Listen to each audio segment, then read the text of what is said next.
BJD नेता तथा 5T अध्यक्ष VK पांड्यान शनिवार पुरी जिलार कृष्ण प्रसाद रे प्रचार करिसेंती। आयोजित निर्वाचन सभा जोगदे दलीय प्रार्थी मानक पई भोट भिक्षा करबा सह चिलिका उपरे नवीन ही सेतु करिपारिबे बोली कहिथिले। तबे 2014 रे नितिन गडकरी ओडिशा आसी चिलिका उपरे सेतु करिबे बोली कहिथिले, हेले ए जाय करिपारिले नाही।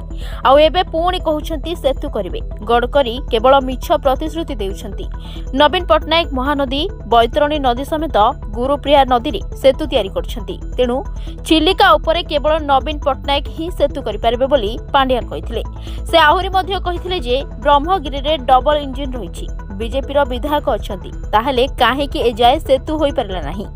मुख्यमंत्री नवीन पटनायक आसंता 3 वर्ष भितरे सेतु तयारी करिवे। परिवेश मंत्रालय अनुमति देले एठारे सेतु हबो बोली पांड्यान कहिथिले। जहा अर्थ खर्च हेबो ताहा देबो। तेणु एही निर्वाचन रे बीजेडी को विपुल परिमाण रे भोट देई विजयी करबाकू अनुरोध करथिले पांड्यान। आ शेषरे नवीन को आशीर्वाद करबाकू जनसाधारण को करथिले अनुरोध। सेहि परि बीजेडी रो पुरी सांसद प्रार्थी अरूप पटनायक एवं ब्रह्मगिरी विधायक प्रार्थी उमाकांत सामंतराय जनसमावेश को उद्बोधन देथिले। Bureau report Dinalipi live.